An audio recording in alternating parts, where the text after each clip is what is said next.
اس لیے اللہ نے فرمایا شرک کو چھوڑنا ضروری ہے. جس طرح شرکیہ عقائد اور تصورات کو تم چھوڑ رہے ہو، اسی طرح ان عقائد کے تحت تم نے جن چیزوں کو مقدس مان لیا ہے ان کو بھی چھوڑو. مقدس مان لیا ہے تم نے. یہ جتنے جانور ہیں وہ غیر اللہ کے نام پہ جانور چھوڑ دیتے تھے نا، اپنی اونٹنیاں، گائے، بھینس. فرمایا تم نے ان کو حرام کر لیا ہے نا، ان کو ذبح کرو، ان کو ذبح کرو. حضرت موسیٰ علیہ السلام کی قوم جو تھی نا، یہ جو مصری ہے نا، یہ گائے کی پوجا وہاں سے آئی ہے. مصری گائے کی پوجا کرتے تھے. تو وہ نا مصری تو کریں گائے کی پوجا، لیکن یہ بنی اسرائیل رہتے تھے مصریوں کے غلام، یہ وہاں سے آ تو گئے لیکن گائے کا تقدس ان کے ذہنوں سے نہیں گیا. گائے کا تقدس، گائے کو خدا نہیں مانتے تھے، لیکن گائے کے اوہام توہمات ان کے ذہن میں تھے کہ گائے کو اگر ہم نے ذبح کیا، مانتے اللہ کو تھے، لیکن جیسے ہم لوگوں نے ہندوؤں سے لیا ہے، ہمارے گھر کے اندر پیپل نہیں کاٹتے، تو یہ سرس کا پودا جو ہے جسے آپ شریں کا بوٹا کہتے ہیں، یہ ہمارے ہاں سیاہ کپڑے نہیں پہنتے، اچار نہیں ڈالا جاتا، کالے رنگ کی چوڑیاں اور کپڑے نہیں پہنے جاتے. بہت ساری رسمیں ہمارے خاندان میں تھی. میں نے وہ توڑی ساری کی ساری رسمیں کر کے دکھائیں کہ اس میں کچھ نہیں ہے. نسل کوحرام مچ جاتا ہے. جب آپ اپنے گھر میں یہ چیزیں توڑتے ہیں تو کوحرام مچ جاتا ہے، لڑائیاں شروع ہو جاتی ہیں، جھگڑے شروع ہو جاتے ہیں کہ اس نے مجھے آری نہیں چلانی آتی، لیکن میں نے جان بوجھ کے پکڑ کے ان کے سامنے جا کے پیپل کاٹا، اس کی شاخیں توڑی، آگ لگا دی اس کو پکڑ کے. میں نے شام تک دیکھتا ہوں، میں نے کہا کیا ہوتا ہے اس کا.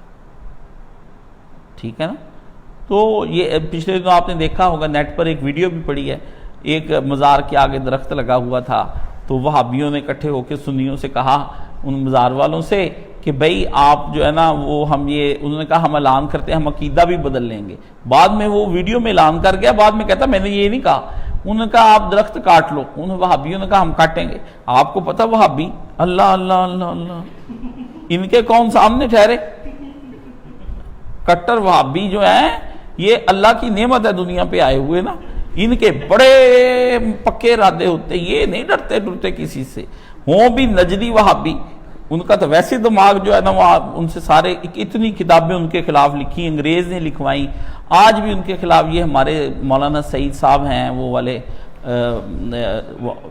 مری روڈ پر جن کی لائبریری ہے، وہ یاوا گوئی کر رہے تھے کہ وہابی ایسے ہوتے ہیں ایسے. اتنی بڑی لائبریری ہے اور ایک ٹکے کا علم اس آدمی کے پاس نہیں ہے.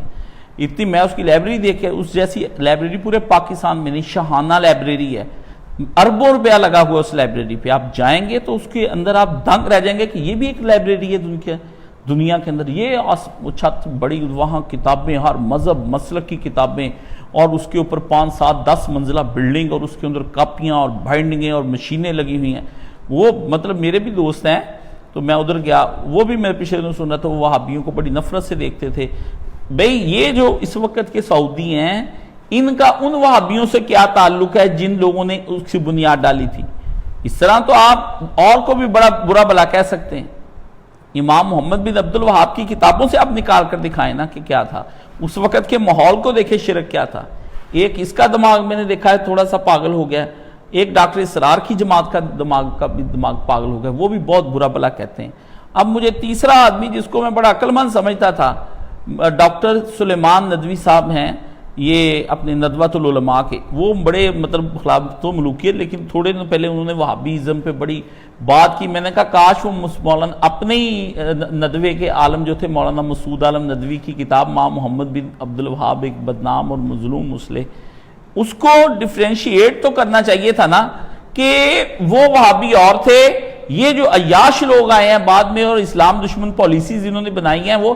ورنہ کہاں سر کاٹا جاتا ہے، کہاں چور کے ہاتھ کٹتے تھے. 60 ملک ہیں، آپ تبلیغی جماعت والے کیا کیا، آپ کی اوقات کیا ہے؟ اور تمہاری ندوے والوں تمہاری کیا اوقات ہے کہ تمہیں وہاں جوتے پڑ رہے ہیں پورے ہندوستان میں اور تم کوئی پراپر وہاں پہ بنا نہیں سکے. یہ ایک امام محمد بن عبد الوہاب کا کام رحم اللہ و تعالی، وہ بہت وسیع کام ہے، ان کی کتابوں میں سے دکھائیں۔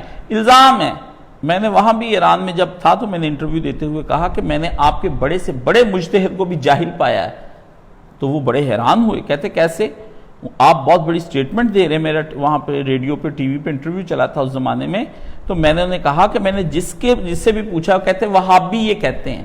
وہابی کو آپ چھوڑیں، نیچے والے طبقے کو تو آپ کہہ ہی نہیں سکتے، وہ جو جاہل ہوتا ہے بہت کچھ غلط کہہ۔ آپ بتائیں کہ امام محمد بن عبد الوہاب کی کتابوں کے اندر کیا لکھا ہوا ہے، وہ ہمیں لا کر دکھائیں۔ ہاتھو برہانکم ان کنتم صادقین۔ بعد کے والوں کی باتوں کے ہم کوئی ذمہ دار نہیں ہیں۔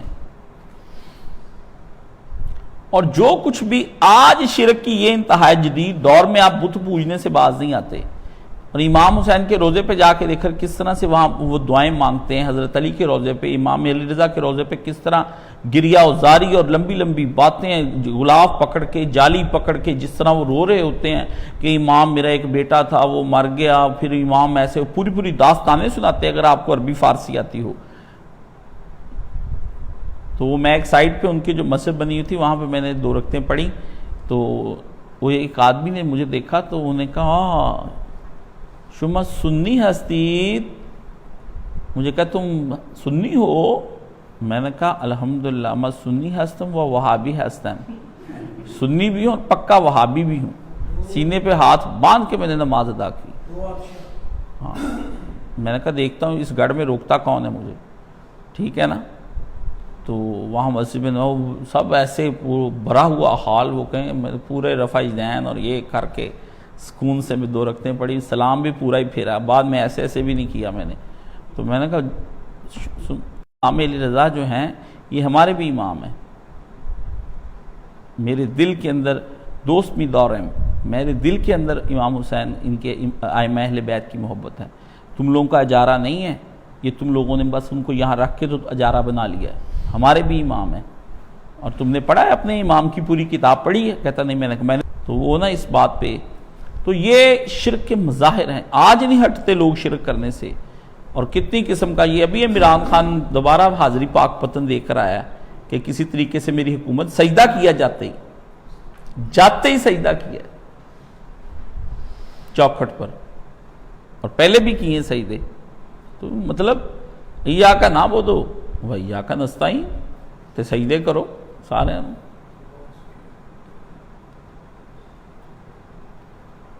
اللہ نے فرمایا اگر تمہارے عقیدے ٹھیک ہوتے تو تم یہ جو خدا مقدس چیزیں بنائی ہیں جی ہم نے اس کو ذبح نہیں کرنا، یہ ہم نے فلانے بابے کے نام پر چھوڑا ہوا ہے، اللہ نے کہا ان کو ذبح کرو۔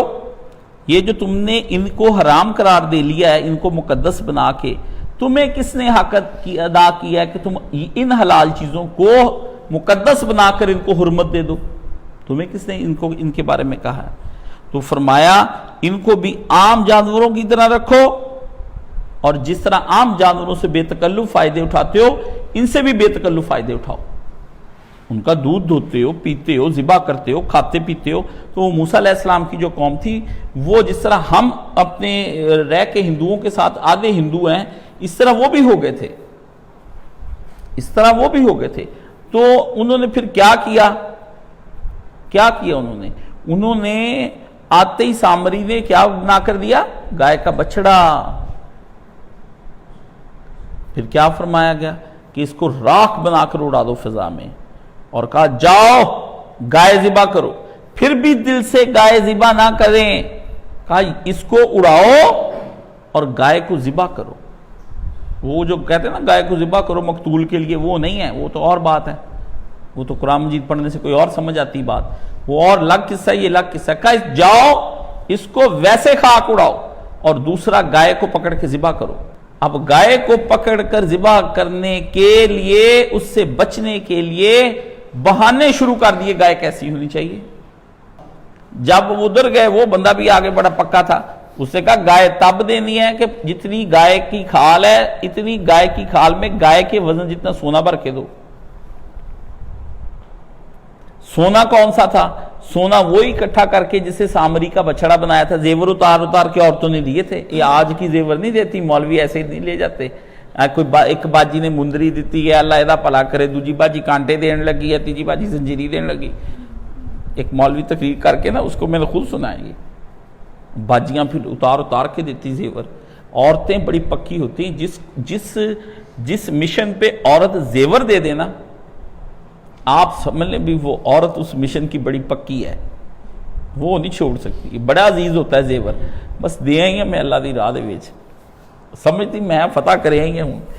زیور کے بارے میں بڑی پکی ہوتی, تو زیور دیا ہے جی, وہ زیور دو سارا. گائے ذبح کرو, فرمایا فذبحوها وما كادوا يكسبون, ذبح کر رہے تھے مگر ذبح کرتے نظر آتے نہیں تھے.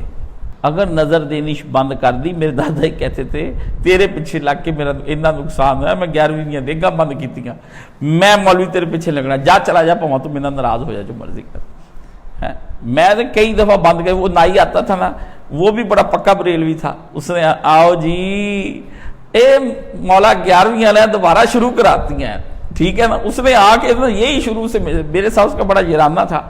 جب بند ہو جانی 3 کے مہینے بعد پھر ابا جی نے غلط عقیدہ, پھر ان کا وہ ڈر ڈر کے پھر شروع کر لینی, تو اس نے کہنا اے ساڈی فتح جاری رہنی, جو مرضی تینوں میں کر لوں.